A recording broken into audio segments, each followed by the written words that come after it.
하나님 말씀 보시겠습니다. 하나님 말씀은 구약성경 예레미야 2장 14절로 19절 말씀 제가 봉독하겠습니다. 구약성경 1052페이지 예레미야서 2장 14절로 19절 말씀입니다.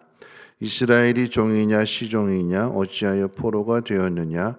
어린 사자들이 그를 향하여 부르짖으며 소리를 질러 그의 땅을 황폐하게 하였으며 그의 성읍들은 불타서 주민이 없게 되었으며 놉과 디바네스의 자손도 내 정수리를 상하였으니 내 하나님 여호와가 너를 길로 인도할 때에 내가 그를 떠남으로 이를 자취함이 아니냐. 내가 사흘의 물을 마시려고 애굽으로 가는 길에 있음은 어찌 됨이며 또 내가 그 강물을 마시려고 아수르로 가는 길에 있음은 어찌 됨이냐. 내 악이 너를 징계하겠고 내 반역이 너를 책망할 것이라. 그런즉 내 하나님 여호와를 버림과 내 속에 나를 경외함이 없는 것이 악이요 고통인 줄 알라. 주 만군의 여호와의 말씀이니라. 아멘. 계속해서 이스라엘 백성의 죄에 대하여 하나님의 말씀을 예레미야 선지자가 전하는 가운데 있습니다. 오늘 우리에게 주신 말씀에 보면 그런 의미가 되는 거예요. 주인으로 있다가 종으로 팔려가게 됐을 때의 마음은 어떤 마음이 될까요? 예를 들어서 가게를 운영하는데 정말 잘 됐어요. 그런데 그 밑에 종업원도 많이 거느리고 참 가게가 잘 됐는데 어느 한순간 욕심을 부리고 무리하게 하다가 결국은 그 가게가 망하게 되고 쫄딱 망했어요.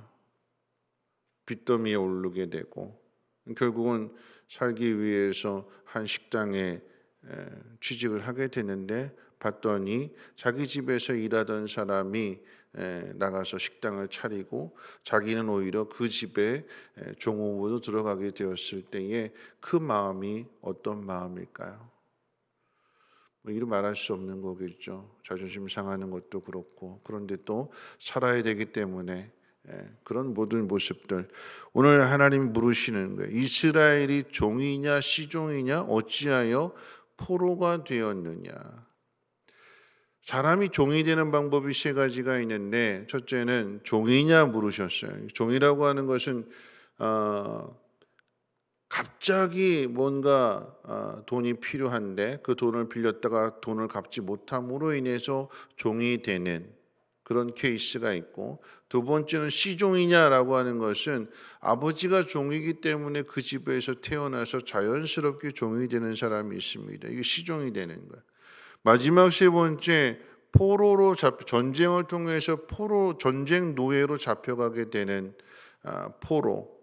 어떤 게 제일 비참하냐라고 했을 때에 일반적으로 빚을 못 갚아서 종이 되거나 어떤 뭔가 돈 때문에 종이 되는 것은 열심히 일해서 갚아 나갈 수 있죠.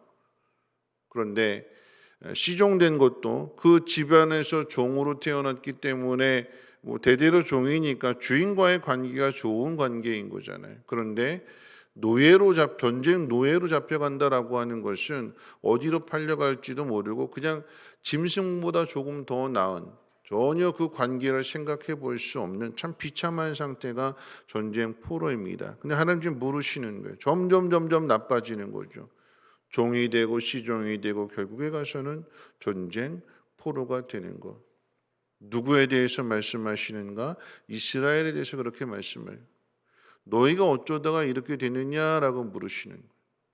앞에 2장을 시작하면서 이스라엘을 하나님의 신부로 표현했어요. 또 다른 표현으로는 장자로, 하나님의 장자로 그렇게 말씀하셨는데 그런 신분인데 그런 신분을 잃어버리고 종이 되고 시종이 되고 전쟁 포로가 되어진 그런 모습들, 하나님이 지금 물으시는 거예요. 너 어쩌다 이렇게 됐니? 왜 이렇게 됐을까요? 어제 말씀 가운데 보면 터진 웅덩이를 만들었기 때문에 그래요. 웅덩이가 터졌는데 마치 밑 빠진 독에 물 붓는 것과 똑같은 거잖아요. 웅덩이에다 물을 잔뜩 채워놓고 안전하게 살겠노라고 그래서 열심히 갔다가 땅을 파고 웅덩이를 만들었는데 여러분 비가 안 오면 그 웅덩이 판 것 아무 소용없는 것이고 또 그렇게 웅덩이를 만들었을지라도 그 틈이 갈라지게 되고 쏟아지게 된다면 아무리 많은 것들을 갖다 붓는다 할지라도 결코 모을 수 없는 거지요. 사람이 계획을 세울지라도 그 일을 이룰 수 없다라고 하는 것입니다. 자, 오늘 말씀 18절 말씀 가운데 보면 네가 사흘의 물을 마시려고 애굽으로 가는 길에 있으면 어찌 됨이며 또 내가 그 강물을 마시려고 아수르로 가는 길에 있으면 어찌 됨이냐. 터진 웅덩이에 물을 모으는 게 결국은 인생 가운데 있어서 겨우 사흘 동안 물 마시기 위해서 그렇게 애쓰고 수고하는 거였대요. 잠깐, 아주 잠깐, 좋다. 이제 걱정 없다. 그랬는데 그렇게 생각하는 그렇게 느끼는 것이 단 사흘이에요. 그 사흘을 위해서 지금 애굽까지 간대요. 애굽까지. 왜 이런 표현을 하시는가? 이스라엘 백성들이 그 당시에 의지했던 것이 애굽과 아수르인데 애굽에는 나일강이 있었고 아수르에는 유프라테스 강이 있었어요. 농사가 왜 잘 되는가? 강이 있기 때문에 그 강에서 물을 대기 때문에 언제든지 될 수 있으니까 그러니까 곡식질이 잘 자라게 되고 곡식질이 잘 자라게 되니까 번영하는구나. 그걸 부러워해서 웅덩이를 만들어서 하늘로부터 내리는 그 비를 모아보겠다고 그래서 안전하게 살아보겠다고 이스라엘 백성들이 계획을 세웠으나 그리고 그렇게 살아갔으나 그 모든 것이 터진 웅덩이다라고 하는 거죠. 결국은 어떻게 되느냐? 종으로 팔려가게 된다라고 하는 걸 지금 말씀하시는 거예요. 하나님이 이스라엘에게 필요하다라고 하면 그렇게 하셨겠지요. 하나님이 지혜가 부족해서 하나님이 생각을 잘못해서 나일강이 있는 애굽 땅을 주어야 될 것을 하나님이 잘못해서 가나안 땅을 주신 게 아닌 거잖아요. 애굽을 멸하시고 애굽을 정복할 수 있도록 하시는 분도 하나님이신데 하나님이 그렇게 하지 않으시잖아요. 아니면 아수르 유프라테스 티그리스 강이 있는 이 바벨론 지역을 하나님께서 그 땅을 정복하라고 하실 수 있는데 그렇게 하시지 않잖아요.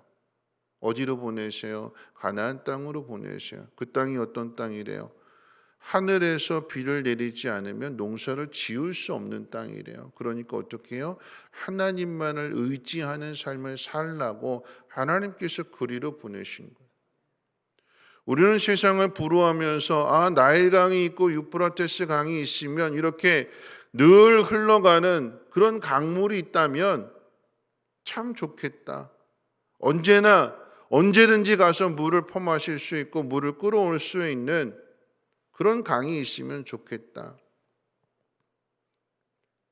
그래서 세상을 부러워하고 세상을 따라가게 되는데 여러분 그런 거죠. 돈 많았으면 좋겠다. 좀 쌓아놓고 살아봤으면 좋겠다. 그래서 하고 싶은 일 마음대로 했으면 좋겠다. 우리가 새벽기도 시간에 그리스도인이 누구냐라고 이야기할 때에 그리스도인이 어떤 사람인가 이야기할 때에 나그네라고 그랬잖아요. 우리는 이 땅에 머무를 사람이 아니라 하늘을 향해서 걸어가는 사람입니다. 그걸 늘 마음에 품고 있어야 되는 거예요. 하나님이 필요하시면 주시는, 하나님 앞에 구하면 채워주시는, 그러므로 우리가 하나님의 자녀인 것을 깨닫게 하시고 하나님이 우리의 모든 것들을 살피시고 감찰하시고 때를 따라 도우시는 은혜를 통해서 살아가게 하시는 그 믿음으로 살아가는 방법을 가르쳐 주시기 위함인데 그 사실을 깨닫지 못하고 돈이 많았으면 좋겠다, 높은 자리에 올라갔으면 좋겠다, 떵떵거리고 편안하게 잘 살았으면 좋겠다. 그게 인간의 본심이고 인간의 마음입니다. 베드로가 뭐라고 얘기했어요? 여기가 좋사오니 그렇잖아요. 여기가 좋사. 이만하면 좋습니다. 여기가 좋습니다. 근데 주님 뭐라고 말씀하실까요? 내려가자 이렇게 말씀하셨어요. 또한 예수님 뭐라고 말씀하셨을까요? 여우도 굴이 있고 공중에 나는 새도 보금자리가 있는데 인자는 머리 둘 곳이 없다라고 말씀하셨습니다. 우리의 삶이 어떤 삶이냐? 머리 둘 곳이 없는 삶이다라고 하는 것은 계속해서 흘러가는 거예요. 안주하는 것이 아니라 흘러가는 거예요. 흘러간다라고 하는 것은 하늘로부터 하나님께서 비를 내려주셨을 때 그 비가 어떻게 해요? 땅을 적시고 계속해서 흘러가도록, 그래야 하나님이 계속해서 공급해 주시는 거 아니겠습니까? 근데 그것을 인간의 노력으로 막아보겠다고, 한번 내 인생 내가 편안하게 살아보겠다고 땅을 파고 웅덩이를 만든다라고 하면 그 웅덩이가 결국은 터진 웅덩이가 되어서 아무리 갖다 부어도 다 쏟아지게 되는, 결국은 어떻게 되는 거예요? 그런 삶을 살아가게 될 때 종이 되고 포로가 되는 거예요. 믿음으로 살아갈 때는 세상이 두려워했는데 그 믿음을 버리고 하나님을 버리고 세상을 따라가게 되니까 세상의 노예가 된다라고 하는 것을 하나님이 우리에게 지금 말씀하고 계시는 것입니다. 왜 이렇게 됐을까요? 오늘 우리가 읽은 말씀 19절 말씀 가운데 그 답을 이야기하는데 이렇게 이야기합니다. 내 악이 너를 징계하겠고 내 반역이 너를 책망할 것이라. 그런즉 내 하나님 여호와를 버림과 내 속에 나를 경외함이 없는 것이 악이요 고통인 줄 알라. 주 만군의 여호와의 말씀이니라. 여러분, 두 가지를 이야기하시는데 결국은 하나예요. 여호와를 버림과 내 속에 여호와를 경외함이 없다라고 하는 것. 결국은 하나님을 경외하는 마음이 없으니까 하나님을 버리는 거잖아요. 하나님을 버린다라고 하는 그 표현은 하나님의 말씀을 버리는 거예요. 하나님의 뜻대로 살겠다라고 하는 그 마음을 버리고 세상을 따라가겠다라고 하는 그 마음, 그 속에 하나님을 경외하는 두렵고 떨리는 마음으로, 더 쉽게 표현한다면 하나님을 존중하는 마음이 없는 거예요. 하나님을 존중하는 마음이 없기 때문에 하나님을 버리고 세상을 따르게 되는 것. 그래서 결국은 종이 되고 시종이 되고 포로가 되는 것. 헛된 삶을 살게 되는 것. 말씀 마치면서 이 말씀 19절 말씀, 하나님을 버리고 그 속에 하나님을 경외함이 없다라고 하는 것, 누구를 가장 대표적으로 꼽을 수 있는가 하면 솔로몬이잖아요. 솔로몬. 하나님께서 복을 주셨는데, 그런데 그 복을 하나님의 영광을 위해서 온전히 사용하지 못하고, 내 이만한 나라를 물려받았는데 이만한 나라를 내가 어떻게 잘 다스려, 처음에는 잘했는데 그런데 점점 커지다 보니까 그 다음부터는 이제 걱정이 되는 거죠. 그 걱정 때문에 이방 여인과 결혼하게 되는 것이고 정략 결혼이 되는 거예요. 그 결과가 그 이방 여인들을 위한 궁궐을 지어야 되고 결국은 어떻게 해요? 백성들의 그 피를 흘리게 되고 땀을 흘리게 되고, 이것이 뒤에 가서 어떻게 해요? 나라가 분열이 되어지게 되는, 자식을 망가뜨리게 되는 다윗과 정반대의 모습인 거잖아요. 마음이 어디에 있을까요?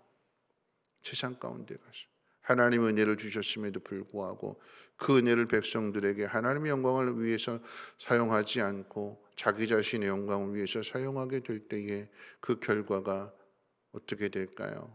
나라가 갈라지고 하나님의 심판을 받아야 되나, 하나님께서는 다윗과의 약속 때문에 솔로몬을 심판하지 아니하시고 그 솔로몬의 자녀들에 심판하시는 거잖아요. 나라가 갈라지게 되는. 무엇이 중요할까요?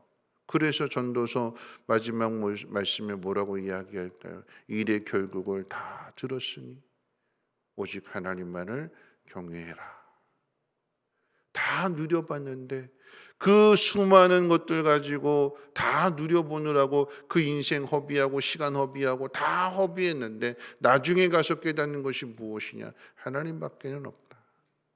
여러분 진작 깨달아야 되는 거지요. 하나님밖에는 없습니다. 내 속에 하나님을 경외하는 마음 속에서 다시 한번 우리의 목표를 바르게 설정했으면 좋겠습니다. 이 땅에서 편안하게 잘 사는 것이, 그것이 우리의 신앙의 목표인지 아니면 하나님 나라를 향해서 가는 것이 우리의 신앙의 목표인지, 세상 부러워하지 말고 오늘 지금 나한테 쓸 것이 없다라고 하는 것 때문에 걱정하고 두려워하지 말고 걸어가면 하나님께서 공급해 주시고 하나님께서 채워 주심을 믿으며 믿음으로 살아갈 수 있는 저와 여러분들 되시기를 주님의 이름으로 부탁을 드리겠습니다. 우리 찬송가 338장 통일 찬송가로 364장 찬송하신 후에 함께 통성으로 기도하겠습니다. 찬송가 338장 야곱의 삶이 그런 삶인 거지요. 찬송가 338장 우리 함께 찬송합니다. 내 주를 가까이 하게 함은 십자가 짐 같은 고생이라. 내 일생 소원은 늘 찬송하면서 주께 더 나아가기 원합니다. 내 고생하는 것 옛 야곱이 돌베개 베고 잠 갔습니다. 금에도 소원이 늘 찬송하면서 주께 더 나아가기 원합니다. 천성에 가는 길 험하여도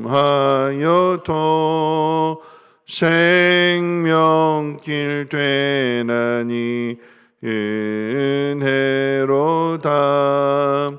천사 날 부르니 늘 찬송하면서 주께 더 나아가기 원합니다. 야곱이 잠 깨어 일어난 후 돌단을 쌓은 거 본받아서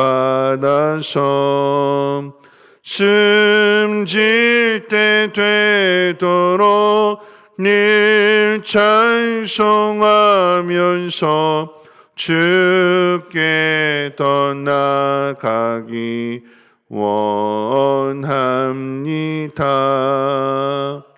아멘.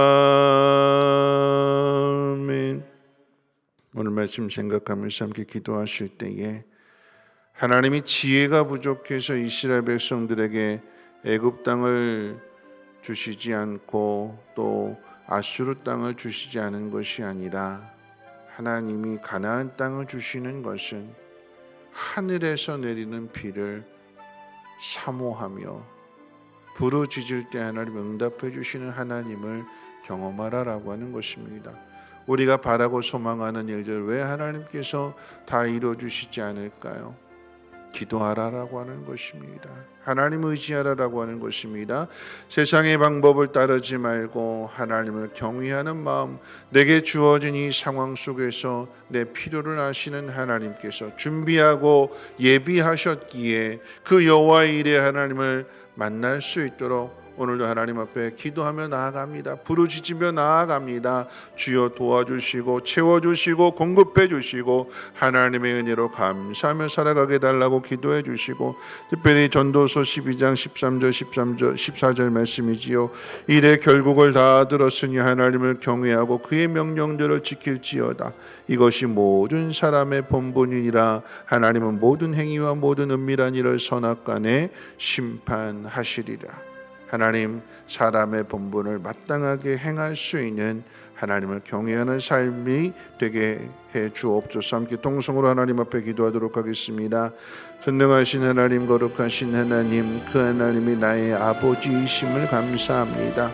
때로는 하나님 힘들고 어려운 상황 속에서 세상을 바라보며 세상을 부러워하며 하나님 세상을 따르고자 하는 유혹도 받지만 하나님 그럴 때마다 하나님 깨우쳐 주시고 가르쳐 주시기에 하나님 다시 한번 마음을 가다듬고 허리를 동이고 하나님을 경외하는 마음으로 하나님 앞에 부르짖으며 아버지 하나님의 은혜를 구합니다. 주여 불쌍히 여겨주시고 도와주셔서 하나님과 동행하는 삶이 되게 하여 주시고 하나님의 자녀로서의 귀한 신분을 하나님 세상에 팔아먹지 않게 하여 주시고 그러므로 종이 되고 시종이 되고 포로가 되는 미련하고 어리석은 자 되지 아니하도록 주여 은혜를 베풀어 주시옵소서. 하나님 내일 일이 보이지 않는다고 두려워하고 염려할 것이 아니라 하나님이 나를 사랑하시사 나와 늘 동행하여 주심을 불꽃과 같은 눈으로 나를 지키시고 보호하심을 하나님 믿게 하여 주시고 그 하나님 앞에 기도함으로 인하여 응답받는 삶을 살아가게 하옵소서. 하나님 부족하고 연약한 가운데에서 하나님을 믿는 믿음이 더욱더 강하여지게 하여 주시고 그 믿음으로 구할 때마다 기도의 능력이 하나님 자라가게 하여 주시고 그래서 하나님을 더 깊이 알고 하나님을 더 깊이 사랑하며 신뢰하며 어떤 상황에서도 하나님 말씀 가운데 순종하는 삶을 살아갈 수 있도록 주여 도와주시옵소서. 코로나의 이 위협 속에서도 우리는 정말 그리스도인지 스스로를 돌아보게 해주시고 그리스도인답게 살아가게 하시고 교회가 교회로서의 사명을 잘 감당할 수 있도록 주여 인도해 주시기를 원합니다. 하나님의 영광을 나타내는 삶을 살아가기를 소망합니다. 하나님 이 생의 자랑거리에 또 육신의 정욕에 마음 빼앗기지 않게 해주시고 저 천성을 향하여 나아갈 수 있도록 주여 믿음의 담대함을 허락해 주시옵소서.